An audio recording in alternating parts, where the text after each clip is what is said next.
నమస్తే, welcome to BRK news special drive. Parliament ఎన్నికల్లో మరో గెలుపు దిశగా బీజేపీ అడుగులు వేస్తోంది. వరుసగా రెండుసార్లు కేంద్రంలో ప్రభుత్వాన్ని ఏర్పాటు చేసిన కమలం ముచ్చటగా మూడోసారి సర్కార్ను నిలుపుకోవాలంటూ పట్టుబట్టింది.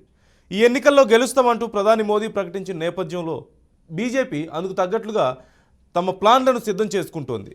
అందుకోసం బీజేపీ రెండు తెలుగు రాష్ట్రాలపై దృష్టి పెట్టింది. ఏపీలో పొత్తులతో తెలంగాణలో నాయకులను పార్టీలో చేర్చుకోవడం ద్వారా తమ టార్గెట్ను రీచ్ కావాలంటూ ప్రణాళికలు వేస్తోంది.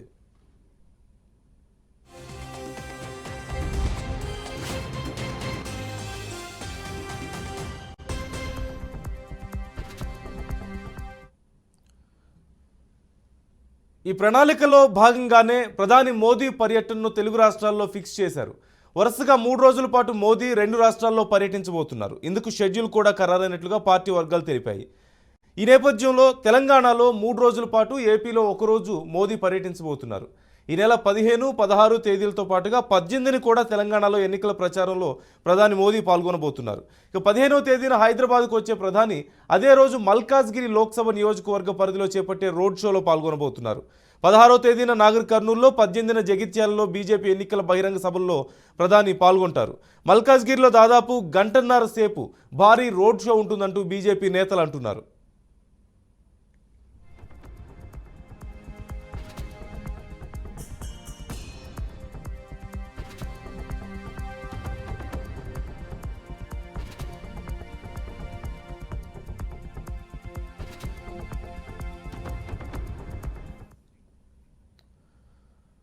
ఈ అంశానికి సంబంధించి పూర్తి సమాచారం మా ప్రతినిధి రాజశేఖర్ని అడిగి తెలుసుకుందాం. రాజశేఖర్, ప్రధాని మోదీ షెడ్యూల్కి సంబంధించి వివరాలు ఎలా ఉన్నాయి? చూస్తే కంపారిటివ్లీ చూస్తే ఆంధ్ర కంటే తెలంగాణ మీద కొంత ఎక్కువ ఫోకస్ పెట్టినట్లుగా కనిపిస్తోంది.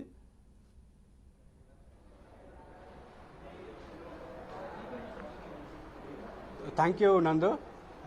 రేపు 15 తారీఖు నుండి 15, 16 అలాగే 18 తెలంగాణలో మోడీ టూర్ ఖరారైంది. ఈ నేపథ్యంలో పార్లమెంట్ ఎన్నికలు సమీపిస్తున్న వేళ దక్షిణ అంటే సౌత్ ఇండియా పైన ఎక్కువ కాన్సన్ట్రేషన్ బీజేపీ పెట్టబోతుందని చెప్పుకోవచ్చు. ఇందులో భాగంగా వచ్చే ఈ 3-4 రోజుల్లో మోడీ 3 నుంచి 4 రాష్ట్రాల్లో అసెంబ్లీ పార్లమెంట్ సంబంధించినటువంటి స్థానాల్లో ఆయన ప్రచారం చేయబోతున్నారు. దానిలో భాగంగా 15 తారీఖు అంటే రేపు 4:50 బేగంపేట ఎయిర్పోర్ట్ చేరుకోబోతున్న మోడీ అక్కడ నుంచి నేరుగా మీర్జాలగూడ నుంచే మల్కాజ్గిరికి సంబంధించినటువంటి ఏదైతే రోడ్ షో ఉందో 1.3 కిలోమీటర్స్, దాదాపుగా 1.5 కిలోమీటర్ల దూరం ఉన్నటువంటి మీర్జాలగూడ నుంచి మల్కాజ్గిరి వరకు ఉన్నటువంటి రోడ్ షో ఏదైతుందో ఆ రోడ్ షోలో పాల్గొనబోతున్నారు. ఇందులో భాగంగా మోడీతో పాటు అలాగే తెలంగాణకు సంబంధించినటువంటి బీజేపీ సీనియర్ నాయకులు ఎవరైతే ఉన్నారో బండి సంజయ్, అలాగే కిషన్ రెడ్డి, డీకే అన్న కూడా ఈ షోలో పాల్గొనబోతున్నారు. దాంతో పాటు షో అయిపోయిన తర్వాత, రోడ్ షో అయిపోయిన తర్వాత ఆయన నేరుగా రాజ్భవన్కు వెళ్ళడం జరుగుతుంది. రాజ్భవన్లో అక్కడ ఆ రోజు 15 అంటే రేపు నైట్ బస చేసి అక్కడ నుంచి నేరుగా మళ్ళీ నాగర్ కర్నూలు వెళ్ళిపోతున్నాం. 16వ తారీఖు బేగంపేట నుండి నాగర్ కర్నూలుకి వెళ్ళి అక్కడ నాగర్ కర్నూలు బహిరంగ సభలో ఆయన పాల్గొనబోతున్నారు. బహిరంగ సభలో ఓటర్ను ఉద్దేశించి కావచ్చు, బీజేపీ శ్రేణులను ఉద్దేశించి బీజేపీ చేస్తున్నటువంటి సంక్షేమ కార్యక్రమాలు కావచ్చు, అలాగే బీజేపీ స్ట్రాటజీ తీసుకున్న అంటే ఎలక్షన్ల ప్రచారంలో బీజేపీ ఏం చేసింది మొదలైనటువంటి విషయాల గురించి చర్చించబోతున్నారు. బీజేపీ రామ మందిరం కట్టించడం కావచ్చు, అలాగే ఆర్టికల్ 370 కావచ్చు, అలాగే త్రిబుల్ తలాక్ కావచ్చు, మొదలైన ముఖ్య అంశాలను ప్రజల్లోకి తీసుకొలుతూ నరేంద్ర మోడీ ప్రసంగం ఉండబోతుంది. అలాగే నాగర్ కర్నూలు నుంచి ఆయన 15 నైటు అంటే గుల్బర్గా, కర్ణాటకలో ఉన్నట్టు గుల్బర్గా వెళ్ళబోతున్నారు. కర్ణాటకలో కూడా ఒకరోజు పర్యటన ఉంటుంది. కర్ణాటకలో కొన్ని అభివృద్ధి సంక్షేమ కార్యక్రమాలు కావచ్చు, అలాగే కొన్ని ఓపెనింగ్స్ కూడా ఉన్నాయి. అవి ఓపెనింగ్ చేసిన తర్వాత నెక్స్ట్ మళ్ళీ అక్కడ నుంచి 17 జగిత్యాలలో ఉన్నటువంటి మీటింగ్లో కూడా జగిత్యాల సంబంధించినటువంటి మీటింగ్లో కూడా 18 రోజు జగిత్యాల భారీ బహిరంగ సభలో కూడా పాల్గొనబోతున్నారు. అయితే 16 తర్వాత ఏపీకి సంబంధించినటువంటి మళ్ళా చిలకలూరుపేటలో కూడా ఆయన ఒక భారీ బహిరంగ సభ ఉండబోతుంది.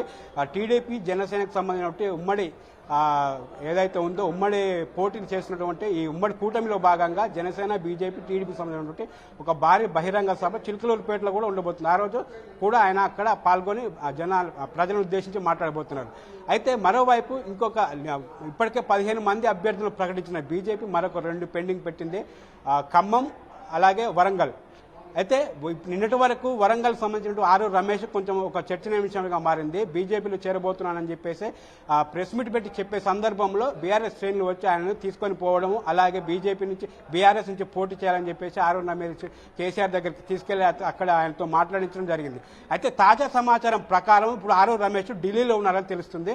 ఆల్రెడీ బీజేపీకి సంబంధించిన ముఖ్య నాయకులతో ఆయన ఢిల్లీలో సంప్రదింపులో చర్యలు జరుగుతున్నాయి కాబట్టి అక్కడ ఆరు రమేష్ ఆల్రెడీ జరుగుతున్నారు. ఎందుకంటే రేపు మోడీ సభ నాగర్ కర్నూలు ఉంది కాబట్టి ఈ చర్చలు ఈ రోజు కానీ రేపు కానీ ఒక చర్చలు కొలిక్కి వచ్చే అవకాశం ఉంది. ఆరు రమేష్ ఆల్రెడీ అమిత్ షా నేతృత్వంలో రేపు ఈ రోజు సాయంత్రం కానీ రేపు కానీ ఢిల్లీలో ఆయన సమావేశం జరుగుతుంది. ఆ సమావేశం జరిగిపోయిన తర్వాత జగిత్యాలలో జరిగేటటువంటి సభ ఏదైతే ఉందో 16 తారీఖు నగర్ కర్నూలులో 16 తారీఖు ఏదైతే సభ ఉందో ఆ సభలో ఆరు రమేష్ బీజేపీలో అఫీషియల్గా జాయిన్ అయ్యే కార్యక్రమం కూడా ఉండబోతుందని చెప్పేసి బీజేపీ వర్గాలు కావచ్చు ఢిల్లీ నుంచి వస్తున్న మనకు సమాచారం. అయితే మరొకటి నల్గొండ ఖమ్మం ఏదైతుందో ఖమ్మం కూడా జలగం వెంకట్రావుకు ఆల్రెడీ కేటాయించడం జరిగింది. జలగం వెంకట్రావు కూడా ఆల్రెడీ అయిపోవచ్చింది. ఈ 2 స్థానాలు పెండింగ్లో ఉన్నాయి కాబట్టి ఈ బీజేపీకి సంబంధించిన మరొక లిస్టు రాబోయే అంటే మోడీ టూర్ అయిపోయిన తర్వాత లేదా మోడీ టూర్లో ఉన్నప్పుడే మరొక లిస్టు కూడా వచ్చే అవకాశం ఉంది. కాబట్టి ఈరోజు ఆరు రమేష్ ఢిల్లీలో ఉన్న నేపథ్యం ఏదైతే ఉందో కూడా అది కూడా ప్రముఖ చర్చనీయాంశంగా మారబోతుంది. మొత్తంగా చూసుకుంటే ఈ 3 రోజుల్లో నరేంద్ర మోడీ దాదాపు ఈ 4 స్టేట్ల నుంచి అంటే సౌత్ ఇండియాలో ఎక్కువ ఫోకస్ పెట్టింది కాబట్టి బీజేపీ ఈసారి ఎలాగైనా సౌత్ ఇండియాలో బీజేపీ పాగా వేయాలని చెప్పేసి చూస్తున్న నేపథ్యంలో ఈ 3 రోజుల్లో 4 స్టేట్లు మీటింగ్లో పాల్గొంటూ దాదాపు 16 నుంచి 18 పార్లమెంటు స్థానాలను నరేంద్ర మోడీ కవర్ చేయబోతున్నారు. ఇందులో భాగంగానే రేపు ఇక్కడి నుంచి 15 తర్వాత 16 తర్వాత గుల్బర్గా వెళ్ళి అక్కడి నుంచి మళ్ళీ ఏపీ కూడా టూర్ ఉంది. మొత్తంగా దక్షిణ తెలంగాణలో కావచ్చు అలాగే దక్షిణ ఇండియా కావచ్చు ఏదైతే ఉందో ఇక్కడ వైపు కూడా బీజేపీ ఫోకస్ పెట్టిందని చెప్పొచ్చు. ఇది 3 రోజులు సంబంధించినటువంటి నరేంద్ర మోడీ టూర్ నందు. అంటే ఓవైపు కాంగ్రెస్ అయినా సరే బీజేపీ అయినా సరే జాతీయ నాయకులను తీసుకొచ్చి పెద్ద ఎత్తున ప్రచార కార్యక్రమాలు నిర్వహించేందుకు ప్లాన్ చేసుకుంటున్నారు. బీజేపీ గురించి మాట్లాడుకుంటే మోదీ పర్యటన జాతీయ నాయకుల పర్యటన ఒక అంశం అయితే మరి రాష్ట్రంలో పార్టీ అంతర్గత పరిస్థితులు ఎలా ఉన్నాయనేది చాలా ముఖ్యం కదా. ముఖ్యంగా అసెంబ్లీ ఎన్నికల సమయంలో మనం చూసాం ఎన్నికలకు ముందు జరిగినటువంటి కొన్ని పరిణామాల ప్రభావం బీజేపీ పార్టీ మీద క్యాడర్ మీద ఎంత పెద్ద స్థాయిలో ప్రభావం చూపించిందో. ఇప్పుడు గ్రౌండ్ లెవెల్లో అసలు బీజేపీ క్యాడర్లో పరిస్థితి ఏంటి, ముఖ్యంగా నాయకుల మధ్య సయోధ్య ఎంతవరకు ఉంది, కిషన్ రెడ్డి గారి నాయకత్వంలో ఎలా వెళ్ళగలుగుతున్నారు ముందుకు అంటే ఎలా చెప్పుకోవచ్చు అంటారు? వెల్ ప్రిపేర్డా? మీరు చెప్పింది నిజమేనందు. ఎందుకంటే గత అసెంబ్లీ ఎన్నికల్లో కొన్ని అంతర్గత విభేదాలు ఉన్న వాస్తవమే. దానికే కిషన్ రెడ్డి కావచ్చు అలాగే రాష్ట్ర వ్యవహారాల ఇన్ఛార్జ్ అయినటువంటి తరుణ్ చుగ్ కావచ్చు వీరి మధ్యలో కూర్చోబెట్టి కొన్ని సమస్యలు వాళ్ళు పరిష్కరించి అసెంబ్లీ ఎలక్షన్లకు వెళ్ళడం జరిగింది. ఎందుకంటే ఒకానొక సందర్భంలో బండి సంజయ్ కావచ్చు ఈటల రాజేంద్ర కావచ్చు వీళ్ళ మధ్యలో కూడా కొన్ని అంతర్గత విభేదాలు ఉన్నాయి. ఎవరికి వారు 2 గ్రూపులాగా ఏర్పడి ఎవరు వాళ్ళకు ప్రవర్తిస్తున్నారు. అది పార్టీకి నష్టం కలుగుతుందని చెప్పేసి గతంలో అసెంబ్లీ ఎన్నికలకు సంబంధించినటువంటి విషయంలో చర్చించడం జరిగింది. ఈ విషయం అమిత్ షా వరకు కూడా వెళ్ళింది. అక్కడ కూడా దాన్ని ఎలక్షన్ల లోపు దాన్ని క్లోజ్ చేసి మళ్ళీ ఎలక్షన్లు వెళ్ళడం జరిగింది. అలాగే ఇప్పుడు కూడా పార్లమెంట్ ఎన్నికల్లో కూడా అసెంబ్లీ జరిగినటువంటి పొరపాట్లు ఏవైతే ఉన్నాయో ఆ నాయకుల మధ్య ఉన్నటువంటి విభేదాలు కావచ్చు పార్టీకి నష్టం చేకూర్చే విషయాలు ఏవైనా సరే అలాంటివి రిపీట్ కావద్దని చెప్పేసి బీజేపీ అధిష్టానం ముందుగానే చర్యలు తీసుకుంది. దానిలో భాగంగానే ఎవరి మధ్య క్లాషెస్ రావద్దని చెప్పేసి మొదటి లిస్టులో భాగంగానే కొంతమంది 9 మందిని అనౌన్స్ చేసింది. సో 9 మందిని అనౌన్స్ చేయడం వల్ల వాళ్ళ పనులు చేసుకుంటున్నారు, ఇంకా విభేదాలకు తావులేదు. రెండవ లిస్టులో మరొక 4 ప్రకటించింది, మరొక 6 ప్రకటించింది. సో సీట్ల ప్రకటన అసెంబ్లీలో లేట్ అయింది కాబట్టి వాళ్ళ మధ్య వర్గ విభేదాలు కావచ్చు కొన్ని క్లాసెస్ వచ్చినాయి. కానీ ఇప్పుడు మాత్రం పార్లమెంట్ ఎలక్షన్లో మాత్రం ముందుగా సీట్లు ప్రకటించడం వల్ల ఎవరి మధ్య కూడా కొన్ని విభేదాలు వచ్చే అవకాశం లేదు. ఆల్రెడీ ఎవరి పని వాళ్ళు చేసుకుంటున్నారు. పార్లమెంట్ స్థానాలు ప్రకటించిన వారు ఇక పెండింగ్లో 2 ఉన్నాయి కాబట్టి ఒకవేళ వస్తే మాత్రం అమిత్ షా మొన్న వచ్చిన టూర్లో కూడా అమిత్ షా అందరిని కూర్చోబెట్టి ఎవరు విభేదాలకు వెళ్ళొద్దు, ఎవరు పార్టీ కోసం పని చేయాలి, మీకు ప్రత్యేకమైనటువంటి మీ పర్సనల్ గెడ్జ్ కానీ ఎడ్జ్ ఏమైనా ఉంటే మాత్రం అవి పక్కన పెట్టి పార్టీ కోసం కొంచెం గట్టిగా ప్రయత్నం చేయాలి. ఈసారి మాత్రం బీజేపీలో 12 పైనే బీజేపీకి సంబంధించిన ఎంపీ స్థానాలు గెలవాలి. దానికోసం మీరు కృషి చేయాలి. అంతవరకు మీకు ఏమైనా పర్సనల్ ఉంటే పక్కన పెట్టాలి, ప్రజల్లోకి వెళ్ళాలి, ప్రజలకు దగ్గరగా ఉండాలి, ఎప్పుడు ప్రజల్లోనే ఉంటూ ప్రచారాలు బీజేపీకి సంబంధించిన కేంద్ర ప్రభుత్వాలు ఏవి ఉంటాయో అవి చెప్పాలని చెప్పేసి దిశానిర్దేశం చేయడం జరిగింది. మొత్తంగా మోడీ ఈ టూర్ మాత్రం ఒక తెలంగాణకు ఒక సవాల్గా ఒక పటిష్టంగా ఉంటుందని చెప్పవచ్చు. Right thank you Rajasekhar. మొత్తం మీద తెలంగాణలో మోదీ పర్యటన ఉండబోతుంది. 3 రోజుల పాటు ఆయన పర్యటించి పలు బహిరంగ సభల్లోనూ రోడ్ షోల్లోనూ పాల్గొనబోతున్నారు. మరోవైపు తెలంగాణ బీజేపీ నాయకులు కూడా గత అసెంబ్లీ ఎన్నికల సమయంలో ఉన్నటువంటి పొరపచ్చాలను పక్కన పెట్టి సమిష్టిగా కష్టపడే ప్రయత్నం అయితే చేస్తున్నారు.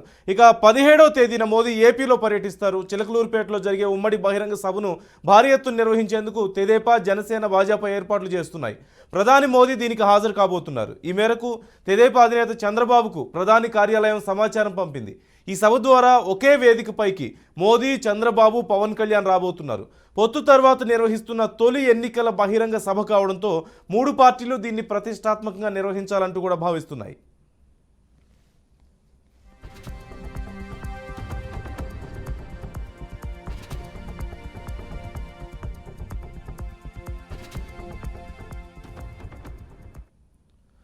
తెలంగాణలో 8 అసెంబ్లీ సీట్లు సాధించిన బీజేపీ పార్లమెంట్ ఎన్నికల్లో 17 స్థానాలు గెలవాలంటూ లక్ష్యంగా పెట్టుకుంది.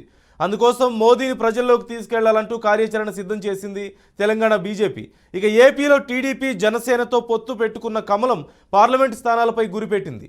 ఇందుకోసం మోదీతో తెలుగు రాష్ట్రాల్లో సుడిగాలి పర్యటన చేయించాలంటూ అధిష్టానం నిర్ణయం తీసుకుంది.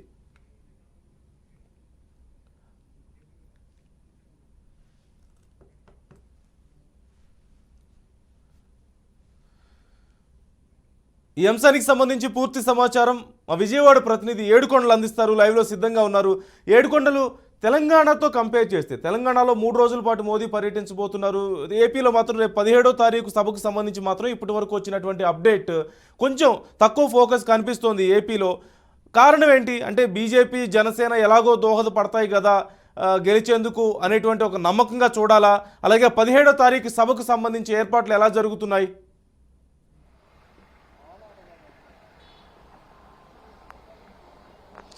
నందు, ఈ నెల 17వ తారీఖున అటు చిలకలూరుపేటలో జరిగేటువంటి ఎన్డీఏ తొలి సభకు సంబంధించి భారీ ఏర్పాట్లు చేస్తున్నారు. టీడీపీ, జనసేన, అటు బీజేపీ కూటమితో కూడినటువంటి తొలి సభ కావడం, అలాగే దేశ ప్రధాని నరేంద్ర మోడీ ఈ సభకు వస్తున్న నేపథ్యంలో ఇటు ఆయనకు ఘన స్వాగతం పలికేందుకు టీడీపీ, జనసేన ఒక రకమైనటువంటి ఏర్పాట్లు చేస్తుంటే, మరోవైపు బీజేపీ శ్రేణులు మాత్రం భారీ ఏర్పాట్లు చేసేందుకు అయితే సిద్ధమయ్యారు. ఈ సభకు సుమారు 350 బస్సులు బీజేపీ ద్వారాగా 350 బస్సుల ద్వారా జన సమీకరణ చేసేందుకు ఒక బీజేపీ అన్నిటికీ కూడా ఇప్పుడు పథకం రచిస్తుంది. అయితే ముఖ్యంగా కొద్దిసేపటి క్రితమే అటు బీజేపీ రాష్ట్ర కార్యాలయంలో కూడా దీనికి సంబంధించి ఒక కమిటీ కూడా భేటీ అయ్యింది. ఏదైతే నరేంద్ర మోడీ వస్తున్నటువంటి ఈ సభను ఏ విధంగా సక్సెస్ చేయాలి, తమ వంతుగా ఏదైతే బీజేపీ వంతుగా 350 బస్సుల్లో జనాలను తరలించేందుకు కావాల్సినటువంటి మౌలిక సదుపాయాలు, వారికి కావాల్సినటువంటి ఆహార పానీయాలకు సంబంధించినటువంటి ఏర్పాట్లన్నీ కూడా సిద్ధం చేస్తుంది. ముఖ్యంగా ఎన్డీఏ సభ జరుగుతున్నటువంటి నేపథ్యంలో అక్కడ ఉండవలసినటువంటి ఏర్పాట్లు, సభ యొక్క డిజైన్ ఏ విధంగా ఉండాలి, అక్కడ ఉండేటువంటి అలంకరణలు ఏ విధంగా చేయాలనే దాని మీద ప్రత్యేక శ్రద్ధ పెట్టారు. అయితే ముఖ్యంగా ఇప్పుడు ఏదైతే 2014ను మరొకసారి పునరావృతం చేస్తూ కూడా ఈ బీజేపీ ఏపీలో మరొకసారి తమ స్థానాన్ని పదిలం చేసుకోవాలని చూస్తుంది. 2019 నుంచి ఏదైతే ఉనికిని కోల్పోయినటువంటి బీజేపీ ఇప్పుడు మరలా టీడీపీ, జనసేన కూటమితోటి 6 సీట్లలో పోటీ చేస్తున్నటువంటి ఈ యొక్క 6 పార్లమెంటు, అలాగే 10 అసెంబ్లీలో పోటీ చేస్తున్నటువంటి ఈ యొక్క బీజేపీ తన ఉనికిని చాటుకోవాలి, ఆంధ్రప్రదేశ్లో మరలా తమ జెండా ఎగరవేయాలనేటువంటి ఉద్దేశంతో కూడా ఇప్పుడు ఈ యొక్క సభకు నరేంద్ర మోడీ హాజరవుతున్నారు. ముఖ్యంగా నరేంద్ర మోడీ యొక్క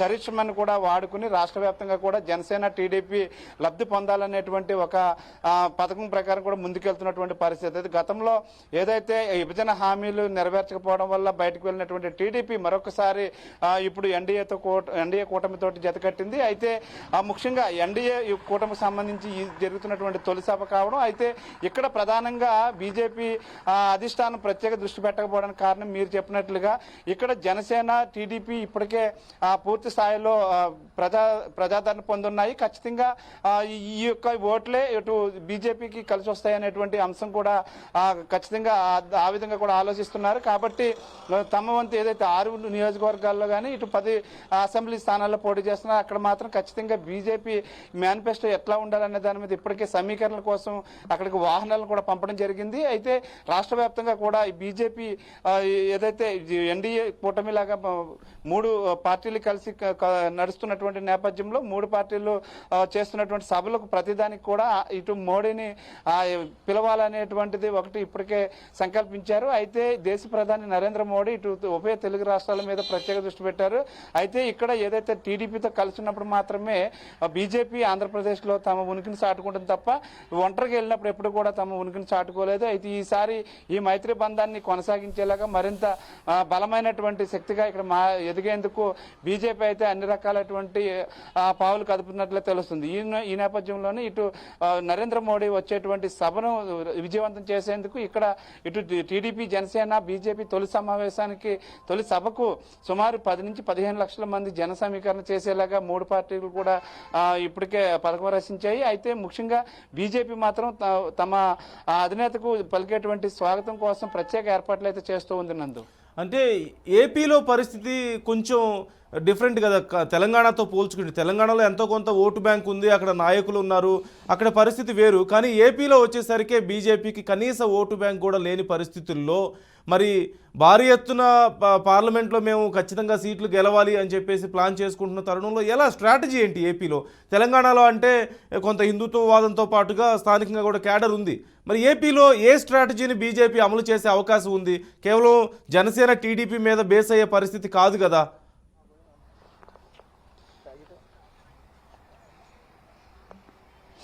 అంటే నందు, ఇక్కడ బీజేపీ మెయిన్ ఒకటే, ఏదైతే గతంలో కూడా బీజేపీ టీడీపీ కలిసి పోటీ చేసినప్పుడు ఎప్పుడైతే కేంద్రంలో అధికారులు ఉన్నప్పుడు ప్రతిసారి కూడా టీడీపీకి ఇక్కడ కేంద్ర మంత్రి పదవులు కూడా వచ్చినటువంటి పరిస్థితి. ఆ విధంగానే ఇప్పుడు వీరు పొత్తులో భాగంగానే ఇక్కడ టీడీపీకి సంబంధించినటువంటి కొంతమంది వ్యక్తులకు కేంద్ర మంత్రి పదవుల్లో కేబినెట్లో కొన్ని స్థానాలు కల్పించేలాగా దీనికి ప్రధాన కారణం. అయితే ముఖ్యంగా మీరు అన్నట్లు 2019లో బీజేపీకి వచ్చినటువంటి ఓటు శాతం కేవలం 1 ఓటు శాతమే. ఈ 5 కోట్ల జనాభాలో లెక్కేస్తే కేవలం 5 లక్షల ఓట్లు మాత్రం వచ్చాయి. అంటే 1% ఓటు బ్యాంక్ ఉన్నటువంటి బీజేపీ కేవలం ఈ పొత్తులో వెళ్ళడానికి ప్రధాన కారణం ఏదైతే ఉందో, ఏదైతే ఇక్కడ మళ్ళీ ఆంధ్రప్రదేశ్లో కూడా తమ ఉనికిని చాటుకోవాలి, తమ జెండా ఎగరవేయాలనేది ప్రధాన లక్ష్యం. దానికి సంబంధించి ఇప్పుడు వారికి సపోర్ట్ చేసేటువంటి బలమైన పార్టీలు ఏవైనా ఉన్నాయంటే అది కేవలం టీడీపీ జనసేన మాత్రమే. జనసేన అధినేత పవన్ కళ్యాణ్ కూడా బీజేపీ కోసం కొన్ని తన స్థానాలను కూడా తగ్గించుకొని మరి అంటే 24 అసెంబ్లీలో 21కే పోటీ చేయడం, అలాగే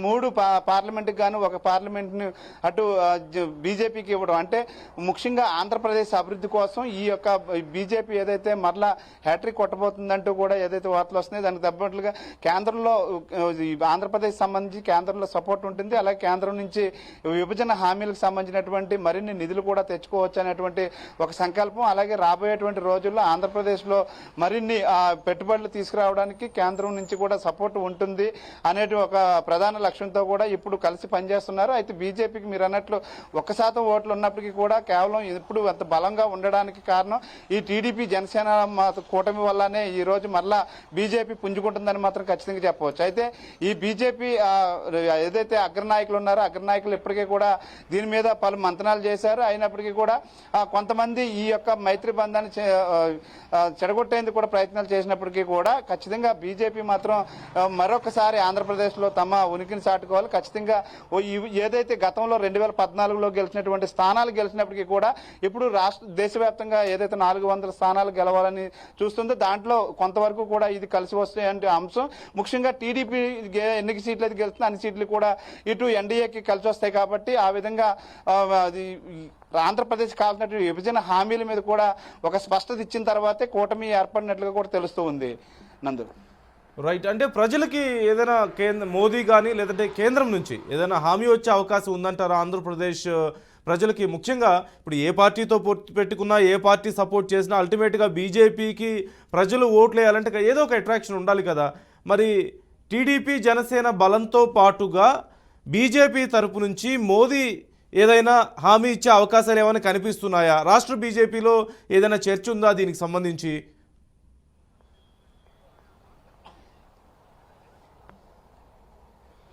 ఎస్, మీరు చెప్పినట్టు దీనికి సంబంధించి ఇప్పటికే బీజేపీ అధిష్టానం ఏదైతే నరేంద్ర మోడీకి ఇక్కడ ఉండేటువంటి సమస్యలు, ఇక్కడ ఉండేటువంటి విభజన హామీలో ఉన్నటువంటి ఇంకా ఏమేమి అక్కడ పెండింగ్ ఉన్నాయనే దాని మీద, ముఖ్యంగా ఆంధ్రప్రదేశ్ ప్రస్తుతం ఉన్నటువంటి పరిస్థితుల్లో అప్పుల ఊబిలో కూరుకుపోతున్నటువంటి నేపథ్యంలో ఆంధ్రప్రదేశ్కి ఏమేం కావాలనే దాని మీద నరేంద్ర మోడీతోనే ఈ యొక్క ఏదైతే సిలకలూరుపేట సభ ద్వారా ఆయన నోటి ద్వారానే వినిపించేలాగా, ఆయన ద్వారానే రాష్ట్రానికి ఏం చేయబోతున్నారనేది చెప్పించడానికి ఇప్పటికే ఇటు టీడీపీ, జనసేన, బీజేపీ కలిసి 4 రోజుల క్రితం ఏదైతే ఉండవెల్లిలోని చంద్రబాబు నాయుడు నివాసంలో కూర్చున్నప్పుడు కూడా ఇదే చర్చ వచ్చింది. అయితే దీనికి సంబంధించి అటు ఇప్పటికే కేంద్ర మంత్రితో పాటు ఇటు పురంధరేశ్వరి కూడా ఆ నివేదికను కూడా నరేంద్ర మోడీకి ఇవ్వడం జరిగింది. నరేంద్ర మోడీ రేపు ఏదైతే 17వ తారీఖు జరగబోయేటువంటి సభ ద్వారానే ఆంధ్రప్రదేశ్కి ఏం చేయబోతున్నారు అనేది ఆయన మాటల్లోనే చెప్తామంటూ కూడా ఇప్పటికే చంద్రబాబు నాయుడు కానీ ఇటు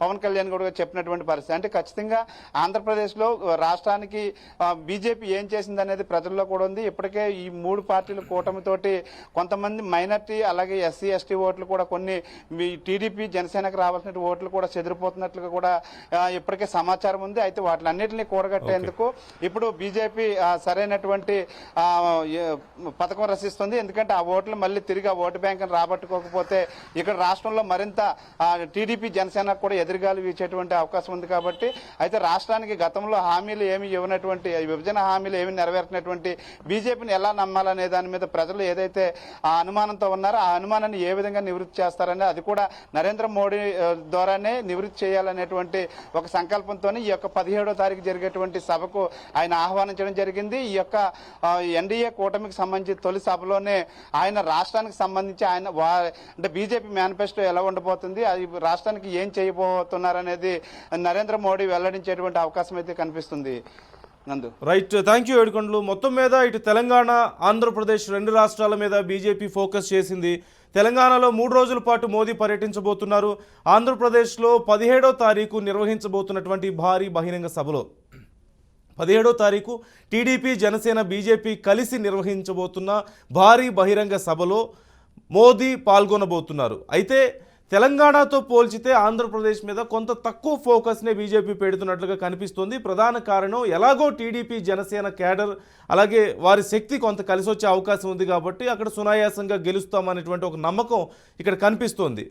కానీ ప్రజలకు ఏదైనా ప్రత్యేకంగా కేంద్రం నుంచి, బీజేపీ తరపు నుంచి ఒక ప్రత్యేక హామీ ఏదైనా ఇస్తేనే ఇది మరింత సునాయాసమయ్యే అవకాశం ఉంది అనేటువంటి అభిప్రాయాలు కూడా లేకపోలేదు. టీడీపీ, ఇటు బీజేపీ కూడా దానికి సంబంధించి కొంత కసరత్తు చేస్తున్నట్లుగా తెలుస్తుంది. ఏ విషయంలో హామీ ఇవ్వగలుగుతాం అనే అంశానికి సంబంధించి చూడాలి మరి ఏం జరగబోతుంది అనేది. ఇది ఇవాల్టి BRK news special drive. Keep watching BRK news.